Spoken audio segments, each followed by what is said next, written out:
So let's start with teaching and talk about your magic as a teacher. Magic. Yeah. I know it's not magic, but you know. Okay, it's a matter of luck and of course a matter of talent for teaching. You have to have both, Mm-hmm. as in performing the same, Mm-hmm. as in anything. I just You mean luck in having a student? yes, and also falling into the right ways of teaching. It's instinct too, and also I just happen to fall into I feel the right way of teaching. Mm-hmm. Of course, my teaching is usually pre-college, but my students are playing graduate or doctoral. I mean, I had a In terms of age. yeah, but the thing is, they're playing. I mean, you know, I had a 13-year-old who won the Chopin competition in New York. She played the Barber Sonata. She played, you know, Chopin Scherzi. Was that Dahlia? No, No. it was Andrea Schneider. Mm-hmm. This girl won the Chopin Kosciuszko last year. She And was what's 15. her That is name? Brenda Huang. W-A-N. Huang. Huang. She's had a couple of lessons with Menahem, and he likes her. She had a lesson with him before she went to Taiwan. She just wanted to play it for him. I think she wants to go to him. So, you know, he doesn't accept as a rule undergraduates, Oh. but he has accepted undergraduates. I Yeah. know. Is he in Bloomington still? I know Uh-huh. that Texas was trying to. No, well, that's no more. Texas can't afford Yeah. to hire. You know, for a while they were raiding Harvard, name it. You Yeah, know, because yeah. they could offer them the world. The Yeah. sky's the limit. Not anymore, Right, since the right. oil crunch. Yeah. Now they can't pay their faculty members. They offered them Uh-huh. such enormous salaries. Now they have to make good. Yeah. You know, they're really hard up. Well, my teaching is usually pre-college, but the level as far as the age is concerned, That's right. but the level of teaching is really artist Mhm. teaching. I mean, I Mhm. teach I teach anywhere from beginner to Mhm. you know, where they play in Europe, they play you know recitals here and there. Do you teach literally a beginning student? Very seldom, but sometimes I take one that's if I can you know, you can see that they're very, very talented.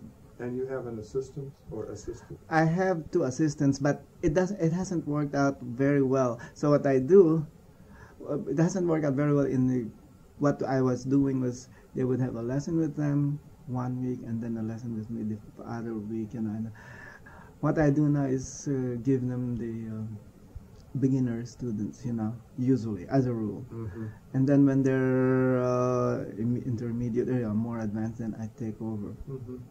Were the assistants your students? Or Yes.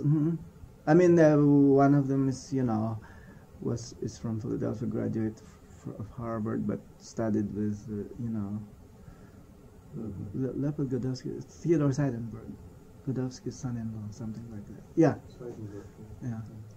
I mean, you know, but it's, but they study with me, Mm-hmm. or they have studied with me. Do you think in terms of principles or a method at all? Well, you see, You mentioned instinct, well, yes. But you see, well, you can almost Like equate Van instinct Gogh, with but- gift, you know. But I don't have a method. Mm-hmm. Well, actually, you know what my method is a non-method. Mhm. People ask me, what is your method? Is this I don't know where they get this, the Russian method or the French. Mm-hmm. Well, it used to be that you could really recognize national styles. That is slowly eroding, or it has already eroded for all practical Mhm. purposes, because of the, you know, records and touring and all Mhm. that, you know. Jet planes. So although you can still tell a little bit the Russian, but you know, Gilels, when he first came out of Russia, Mhm. you knew this was, you know, this very Slavic, you know, Mm. all this intensity, all this, it's more emotional playing than, let's say, the French or the English style, but they say, you know, Solomon.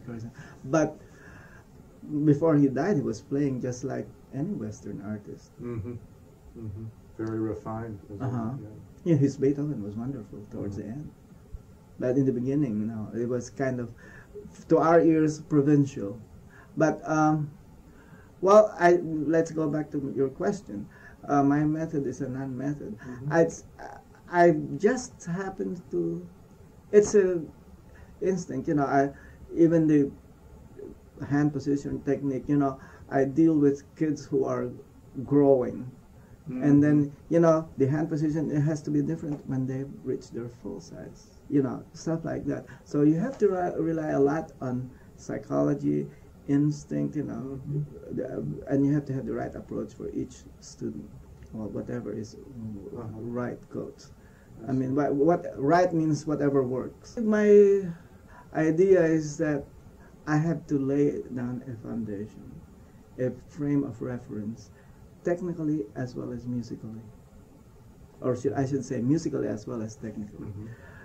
I mean, what I call mechanical musicianship. Well, I have, you know, lifting after, and you know, and then very elementary structure, phrase structure. I teach this to the small kids and how to play rubato. I feel that that's almost a lost art now, and I teach the very young kids how to play rubato. Because in order to play good rubato, you have to have wonderful rhythm. If you don't have good rhythm, you can't do good rubato. Do you have them go to the musicianship? They have musicianship classes here, or ORF classes, or sight well, singing? ORF is yeah. But we do have musicianship classes. Yeah. But what I encourage my students to do, part of this laying the foundation, I make them go to good concerts. Pianists, you know, opera, Chicago Symphony, whatever. But they have to go to good ones. You know, you can kill the appreciation of whatever, theater, music, you know, if you make them go to a performance that's just plain lousy. And they'll hate it. They're made to sit there, you know. I remember a story from George. He told me someone took him to see a concert when he was a boy, a 10-year-old boy, and they said, well, afterwards they said, well, when would you play like that? He said, never, I hope. I mean, it was a bad concert. And whoever asked that question didn't know any better. Well, you know, could have been an off night for whoever that is. Yeah. But, you know, I also try to teach students so that they'll, you know, you have people who play for years or study for years and cannot study anything by themselves. You know what I mean? I mean, they will learn the notes, you know, they'll even learn the rhythm, they can even put fingering that word, but they can't make it sound right. Do you know what I mean? They're always in need of a teacher. They remain. Yeah. They remain professional students. The idea is to teach these students so that they don't need you anymore. To teach yourself out of a job. I know of another, you know, Jack Rodunsky. Yes. He said he had the same comment about teaching to me. He said, I'm like a good psychiatrist. I want to get rid of them as soon as possible. Well, yeah. Well, you know. Not everyone. Yeah, I know. I mean, it is a little, you know, black and white, but you know what he means. Yeah. And you know what I mean. The thing is, in order to be a good teacher, you have to be a good psychiatrist. And this is instinct. You know when to push and you know when to stop. I had once a little boy, he must have been 8 or 9, and I was making him repeat this passage like about 8 times, 9 times, and I could see that his eyes were starting to get moist, you know. So I told myself, you better cool it, you know. So I said, I can't remember his name, Bob, I said, you know, it was like a few days before Halloween.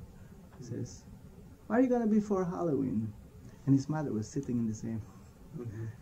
He looked at me and he said, I said, I'm going to be a piano teacher.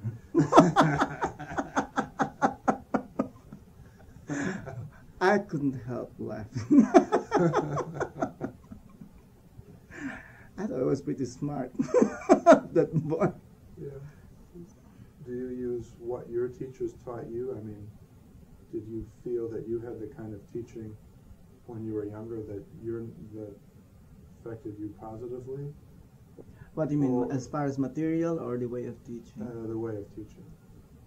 Well, let's talk about both. Let's talk about material first. I teach, even the very advanced ones, scales and chords and broken chords and all kinds of combinations, double thirds, octave scales, you know, double octaves and six contour motion, legato, leggero scales, voiced chords. I mean, little ones, they have to play like this.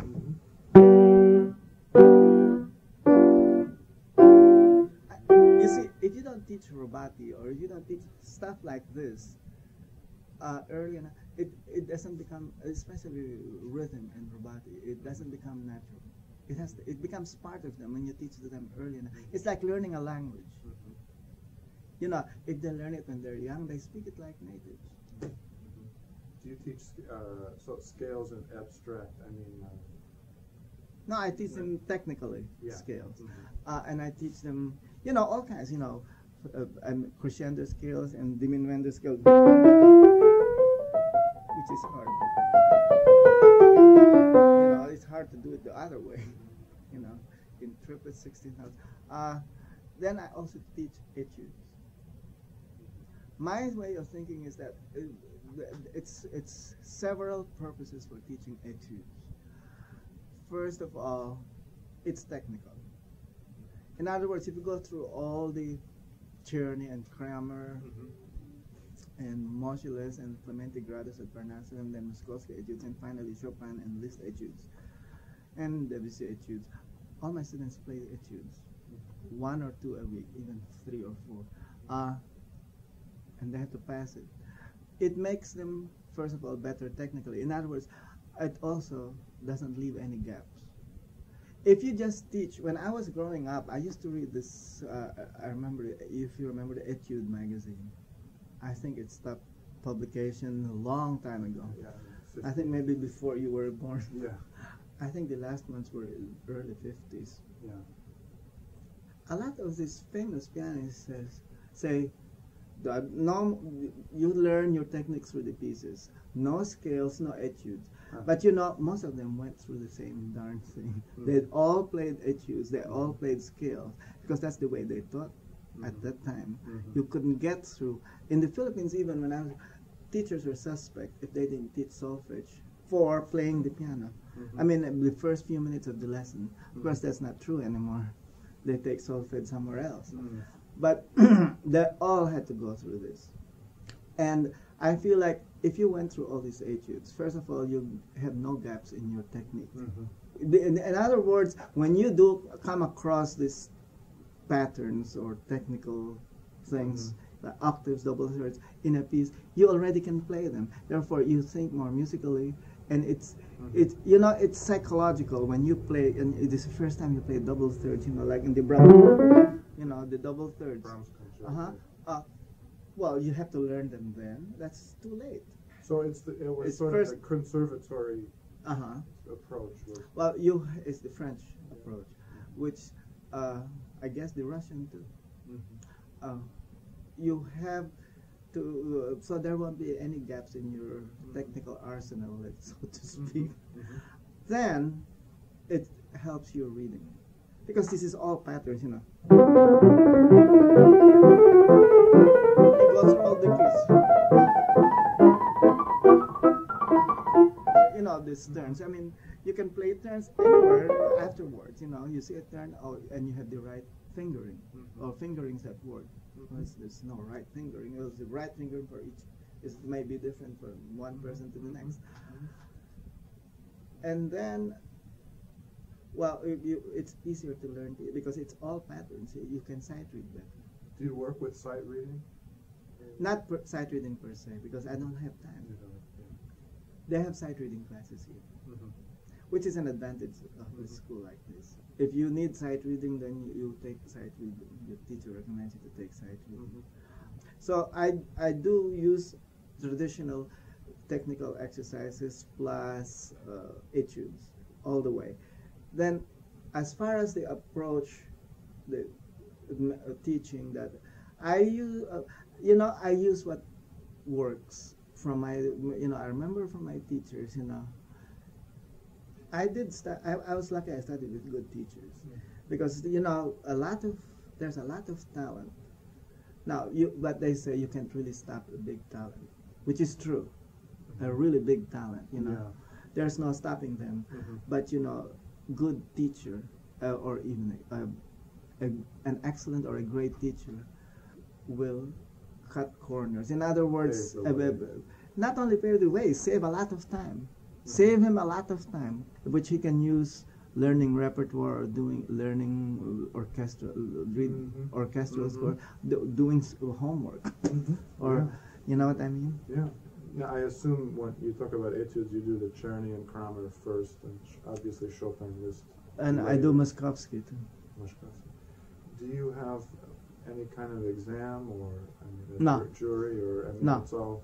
When I was studying in the school in the Philippines, we had to learn, let's say, the 4th year, is it the 3rd year, in the conservatory, which doesn't mean 4th year college. It's just grade 4 period, which is intermediate. Let's say you have Czerny, or you say you have Moscheles etudes. We went through all of those. There's required etude books. And then we had octave etudes that we had to go through. They would say, you have to learn at least 10 the first semester, and 10 the second semester. And then you submit this 10 to your jury. We had examinations every semester. And the examiner, the jury, picks which one. And you have to play it. But you don't do that formally here. No, they just have to go through. It's for you. And I very seldom skip any etude. I mean, when I see that etude is useless, then I skip it. I mean, there's etudes like that. Dotted rhythms I can teach in the pieces. That I can teach there. I mean, there's no great technical value to those etudes. Do they play in the recitals here then, the etudes? No, the Chopin etudes. Yes, I mean, I had this year's winner of that Brenda. She played all the Opus 10 etudes for the Kosciuszko, and this year's one, it's playing all the Opus 25. How old is she? Brenda is 16. The other one is also 16. She plays the entire Opus 10? And she plays most of the Opus 25. The other one knows all the etudes except maybe 2. They're all like that now. Yeah. It's just, it's just like sports. They're getting younger and they're getting better. They're breaking the records. Look, this one who's won the Chopin Kosciuszko this year, her repertoire was 3 Scarlatti Sonatas. That's Brenda? No, that's another one. Who is that? That's Sujin An. It's a Korean girl. She's 16. Sujin An. She played 3 Scarlatti Sonatas, the Beethoven Pastoral Sonata. She played Gaspard de la Nuit, all the Opus 25 etudes, a mazurka, impromptu in F sharp major Chopin, and complete Gaspard de la Nuit. And then she played the Scarbo in the finals. Let's see, Opus 25. I said Opus 25 etudes, right? And then she played Berg's My Three Fantasies. It's an enormous repertoire that they had to play. And then she played the Liszt Transcendental Etude, the Chasnage. That's a beautiful. It's very seldom played, but it's my favorite. Yeah, me too. And then Brenda played. These are. A 13-year-old kid played in the other Chopin competition in New York, and she won. She played. And who was this? This is Andrea. Andrea Schneider. Yeah, and she was on TV, wasn't she here? When she was 11, yeah. Yeah. She played the Fugue of the Barber. Well, she played a Bach Prelude and Fugue, and she played the Opus 2 Number 3 Complete. She plays that wonderfully, and she played Etude Opus 10 Number 4. She played a waltz. She played the first scherzo, and she played the Barber. It's like sports. they just get better, and they break records. So you might take a talent like that when she's 9 or 10, Mm-hmm. beginning with you, Mm-hmm. and I mean, I understand that you, with a repertoire, you give them. And they have to learn a But lot of pieces. And that girl, that one who played Gaspar, and she played the Chesney. Besides that, she was playing other things. She was playing Opus 101. She played in recital. They have to play. She was playing Tchaikovsky concerto, complete, and she played. They have to learn other stuff. How about their parents? I mean, do you talk to the parents much, or? Yeah. Well, how involved? I mean, very. I suppose that varies. I don't know. I didn't know about Suzuki, but I started teaching when I was 13 years old. In Philippines. Yes. I mean, I was studying in the conservatory, and I was teaching already. I just wanted the parents to be involved. Up to a certain point. I mean, of course, there are special cases that you don't want the parents to be involved. It's like child abuse already, But, you see, that's the best report card. They know what the kid is doing and what she's supposed to do, or what he's supposed to do. You see, I just feel that the kid needs all the help and all the support. And what better support than the parents and the family too. The Do brother the parents and the normally come to the Yes, lesson? I ask them if they can't be here every lesson, at least one of them, as much as possible, as often, as often as they can. And, in this day and age, they have, both parents do work. And the parents get involved, and one mother said, I feel like I can teach after the kid had studied with me for 10 years. Do you have class? Yes, I have a class every week. Well, every Saturday, it can be like a formal recital, it can be whatever I want. It can be like a workshop, it can be an informal. It's like a repertoire class, upstairs. And it lasts sometimes 3 hours, sometimes 5 hours, sometimes 6 hours. Now, they can't, some of them stay for 2 hours, 3 hours, Of course, the younger ones get there earlier, but then the older ones get play later. So this is in addition to their regular lessons. They're having a class teaching. Well, it's not really class teaching. It's like performance class. Let's call it that. It's a performance class. They perform in front of their peers. They're playing something they're ready. Pretty ready. All the way through. And do you teach? Do you comment? Once in a while, yeah. Oh yes, I do make comments. Even while they're playing or afterwards, or sometimes if they're getting ready to play, let's say the Chicago Symphony, of course, they play it like it's a performance. Or they're getting ready for a big contest, And the parents come down also? Oh yes, and I see strangers there, especially before contests, where they're required pieces. I see lots of strangers, like 2 or 3 weeks before the contest, because it's open. They want to see hear the competition.